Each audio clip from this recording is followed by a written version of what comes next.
Coming up next, this Rockstar couple was sitting on the couch watching pro wrestling, and in the midst of all the action, they wrote a song in about 10 minutes.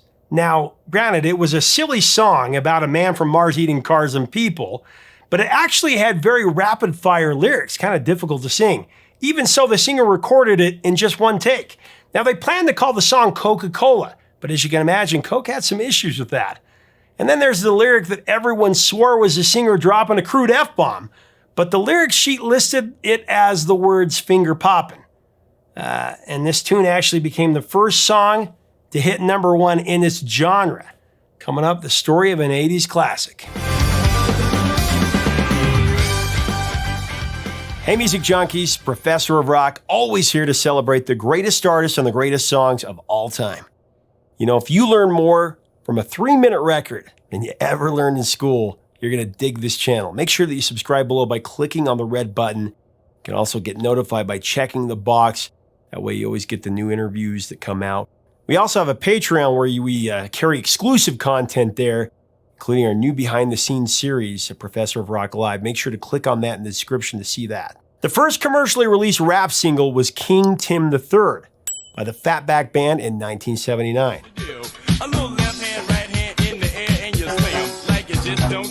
Followed 6 months later by the powerhouse classic Rapper's Delight by the Sugar Hill Gang.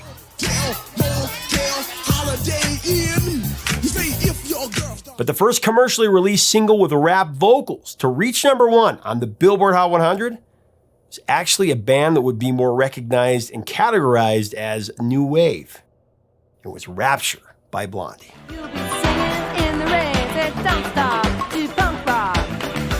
Blondie finished the 70s with a huge #1 smash, Heart of Glass, from their epic album Parallel Lines in 79, which of course had a touch of disco, more than a touch.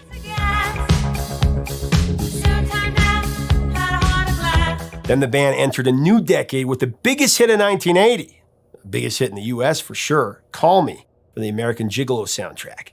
That ruled the top of the Billboard Hot 100 for 6 weeks. Amazing.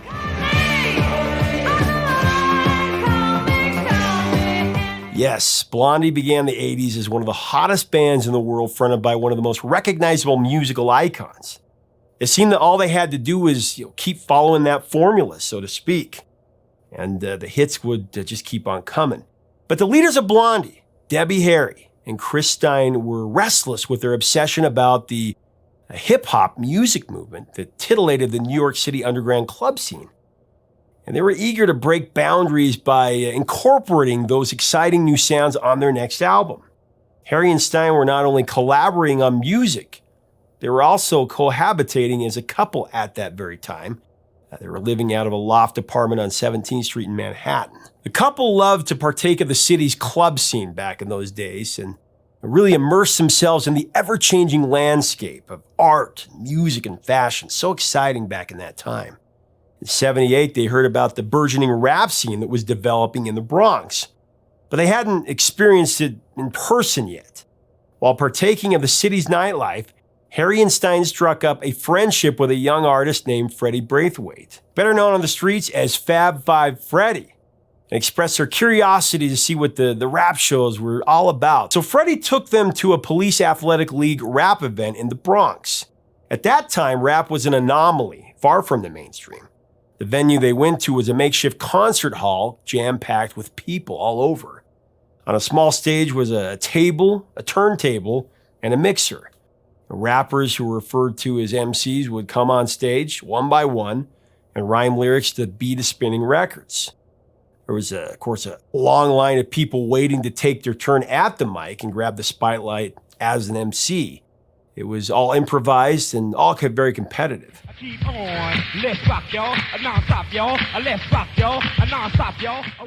Harry and Stein were fascinated by their rap experience, and they soon became regulars at the shows, including one that featured the great Nile Rodgers from the band Chic. One night while Chris and Debbie were hanging out at their apartment watching professional wrestling on TV, of all things, Chris turned to Debbie and said, "We should do a rap song and name it Rapture." Stein began to experiment with his Stratocaster guitar and multi-track recorder, and he came up with a bass line. that he doubled with a guitar riff that was actually derived from Bernard Edwards' bass groove in Good Times by Chic.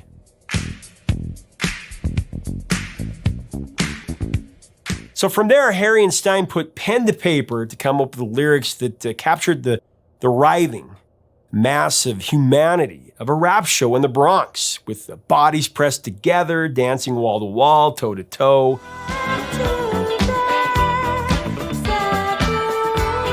Everybody swears they hear the F word, the word finger and then the F word, but actually if you look at the lyric sheet, it says finger poppin'. What do you think?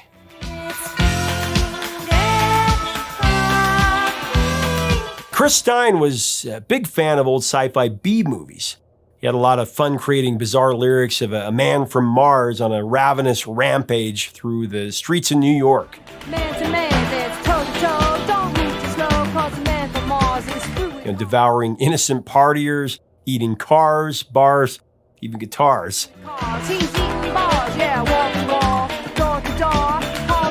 Rapture immortalized Fab Five Freddy, who to most of the world was an unknown, almost mythical figure at that time.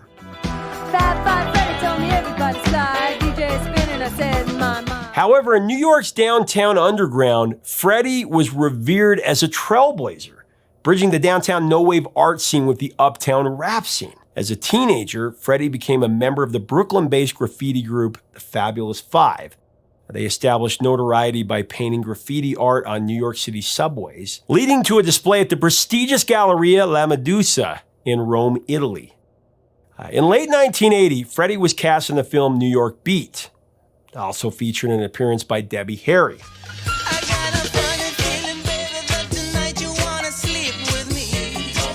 Another cool factoid about Fab Five Freddy was that he was the first host of the revolutionary music video show Yo MTV Raps that premiered on, I believe it was August 6, 1988. I'm Fab Five Freddy, and I'm still hanging out with Eazy-E and NWA and Compton. Now, as we further break down this #1 hit, I do want to recognize our sponsor, Zenni Eyewear. Right now, with inflation rising, Zenni is a great choice if you're looking for a new pair of glasses.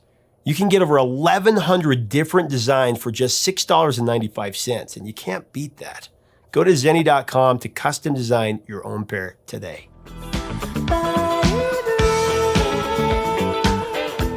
Blondie once again enlisted the golden touch expertise of one Mike Chapman to produce their new album, Auto American.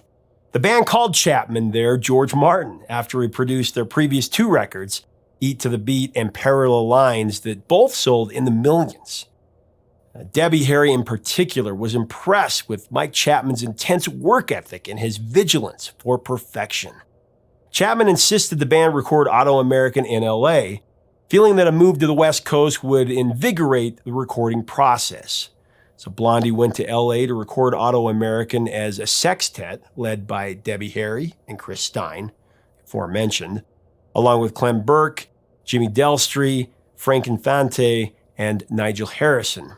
Now, before naming the album Auto American, Chris Stein wanted to name it Coca-Cola, since the concept of the record was to reflect the current street culture of America. The band really locked into Coca-Cola because it was such a household American brand. But of course, the corporate executives of the Coca-Cola company gave the group a very hard no.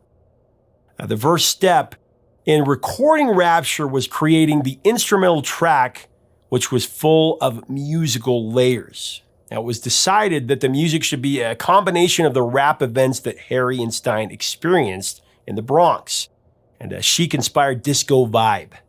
The early recording of Rapture was a lot slower, it was simpler, with just bass, drums, some guitar overdubs. But as the recording evolved, the tempo of Rapture increased, and musical elements were fuller. Inspired by the music heard on David Bowie's Station to Station album, Clem Burke put the drum pattern together, also injecting some flair that he borrowed from Chic's drummer Tony Thompson, the great Tony Thompson.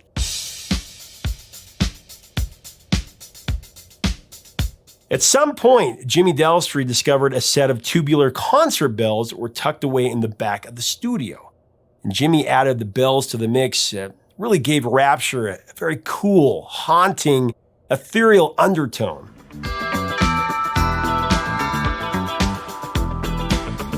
After a few days, Tom Scott was brought in to blow out some sax parts of the track. He laid down 2 tenor sax lines played in unison, and then recorded a 3rd and 4th section to create some harmony. Well, now you see what you want to be. Just have your party. Recognized as one of the most coveted session musicians of the rock era, we've talked about him before, Tom Scott performed on records by luminaries such as Steely Dan, Carole King, George Harrison, Neil Diamond, also Paul McCartney.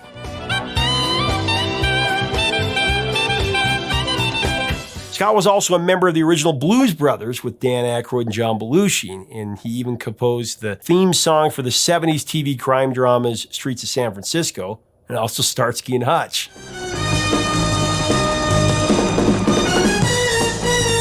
After that, it was Frank Infante's turn to make his contribution to Rapture. He overdubbed a crunchy guitar solo for the track's breakdown.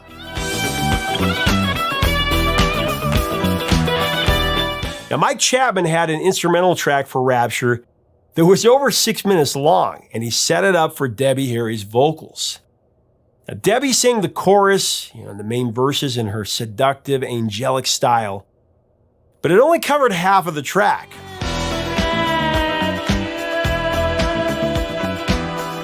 And Chapman asked Debbie how she envisioned filling in the rest of the song. Debbie responded that she wanted to do a rap. Chapman had no clue what she was talking about. Can you imagine that back then? That wasn't a thing. But he kind of rolled with the flow. I have to write it first. This is what she told him. She and Chris Stein grabbed a pen, a notepad, and huddled at the end of the console. 10 minutes later, just 10 minutes later, Debbie informed Chapman she was ready to record this mysterious rap. She put on the headphones. Chapman hit play, so that Debbie could hear the music. Standing at the microphone with her sheet of notepaper, Debbie delivered the rap, completely blowing Chapman's mind. Chapman shook his head in disbelief, total disbelief. He'd never worked with an artist like Debbie Harry. She performed her rap on Rapture so nonchalantly, so effortlessly, it was as if she was doing something that she did every day. Then, when there's no more cars, you go out at night and eat up bars where the people... Harry confided that she wasn't trying to imitate a Bronx rapper. She just let it flow naturally. Bars, yeah, wall to wall, door to door, hall to hall is gonna eat them all. Now, the creme de la creme was the atmosphere that Chapman garnished the track within the final mix, created with reverb using 2 EMT 250s, that electronic sleight of hand. That added a hard edge to Harry's vocals and to Frank's guitar riffs. Guitar, yeah. Coming off of those smash singles Heart of Glass and Call Me, Blondie was the crowning jewel on the artist roster for Chrysalis Records at that point. They were undoubtedly salivating over all the money that they were going to make from the sales of a brand new Blondie album. But their bubble bursted pretty quickly when the band told the label that they were delivering a concept album. A concept album, really? I'm sure Blondie's A&R people were hoping that the band was just joking. After all, why mess with something that was clearly working? Don't mess with the formula. When Debbie and Chris and the others presented the finished record to the label brass, the principals were confused by what the band had just played for them, and they responded by telling the band members that the album had no hits. I can only imagine how shocked and dismayed a bunch of label suits were when the first track that they actually heard from Auto American was a melodramatic Chris Stein instrumental Europa that ended with surreal spoken word dialogue by Debbie Harry. Based on the desire for total mobility and the serious physical pursuit. The early press reviews of Auto American were actually unkind as well, to say the least, but the label and the critics were dead wrong with their assessment of the album's appeal. A variety of radio formats instantly embraced the music, and the record-buying public loved it. The first single from Auto America was Blondie's modern interpretation of The Tide is High by the Jamaican group The Paragons, released in '67. The tide is high, but I'm holding on. Blondie's version of The Tide is High, that followed the path of Call Me, and it shot straight to #1, stayed there for 2 weeks. Great song. I'm not the kind of girl who gives up just... And then Rapture was chosen as the second single to be dropped from Auto American. It, too, steamrolled all the way to #1 on the Billboard Hot 100 It held that perch for 2 consecutive weeks. The single also went to number 3 in Canada, top 5 in Australia, New Zealand, and the UK. It was also a number 1 smash on the US dance chart, as you can imagine. And it showed its crossover appeal by hitting number 33 on the R&B hip-hop song charts in 1981. With Rapture, Blondie achieved several notable milestones. Besides becoming the first song featuring rap vocals to top the Billboard Hot 100, and the first song that featured rap with all original music. The music video was the first video featuring a rap to be played on MTV. It's been a popular and revered early staple of MTV for years. Well, now you see what you want to be. Just have your party on TV. Perhaps the most gratifying accolade to Debbie Harry and Chris Stein was how fondly Rapture was received by the hip-hop community. The genre that inspired the song's conception, that's cool. In addition to praise from the name-check Fab Five Freddy and Grandmaster Flash, many of the biggest names in rap, including Mobb Deep and Wu-Tang Clan, told Debbie that Rapture was the first rap record they ever heard, citing it as one of their early influences. Speaking of name checks, in her first rap on Rapture, Debbie mentions Francois, which she said was a stand-in name for a French rap group that, in her words, didn't quite get it. Flash is fast, Flash is cool, Francois, c'est pas, Flash ain't no duke, and you don't. Rapture has been heavily sampled on later generations of hip-hop, such as Step Into a World by KRS-One, Foxy Brown's All B, and Independent Woman by Destiny's Child.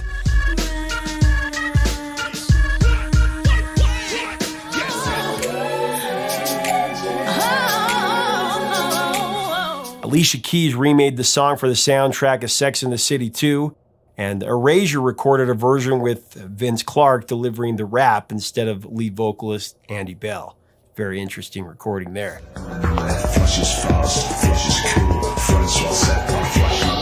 I remember the first time that I heard this song as a little kid on the radio growing up in a small town. I mean, listen, my dad did not turn me on to the song.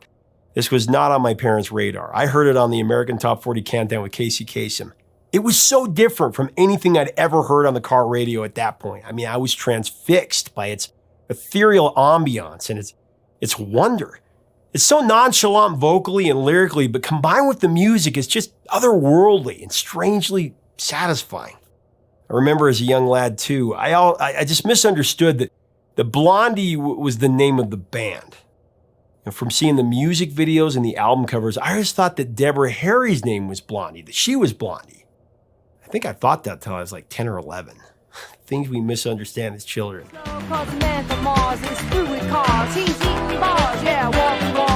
After the monster success of Rapture and the Auto-American album, Blondie unfortunately ran out of steam, creatively and physically.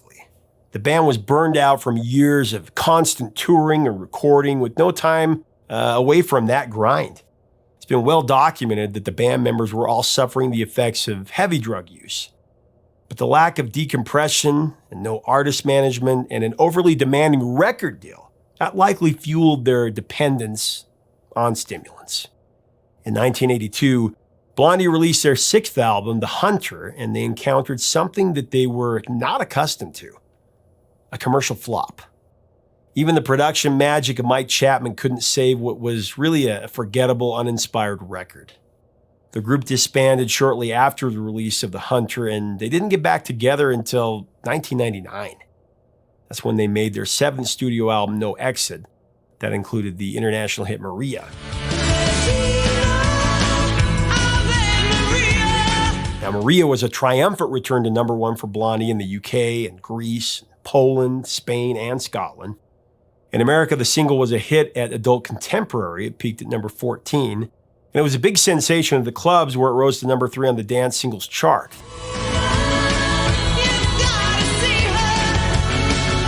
Blondie is unquestionably one of the coolest bands of the rock era. And Debbie Harry, one of the most prolific pop culture icons ever.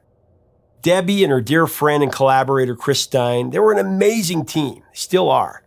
Their music still resonates in the 21st century, generating as much exhilaration today as it did in the 70s and 80s. My kids, when they've heard their songs, they're like, who is this? One Way or Another, Atomic, Heart of Glass, Call Me, The Tide is High, and Rapture. They've all enjoyed a renaissance.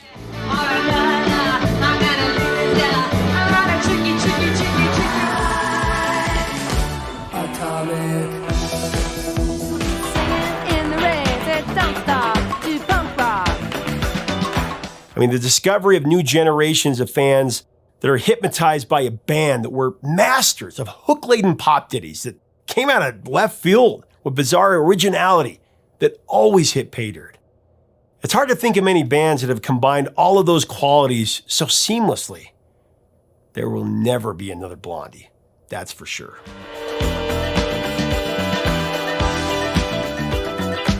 Leave us a comment about Blondie and this #1 hit, Rapture. What's your take on the song? In this period of music, let us know in the comments below. If you like this episode, let us know what other Blondie songs you'd like to see us break down. See if I can't get an interview with Debbie, Harry, and Chris Stein. That'd be amazing. Take a moment to subscribe below. We would love to have you as part of our community. It's all about keeping the music alive. Until next time, 3 chords and the truth, my friends.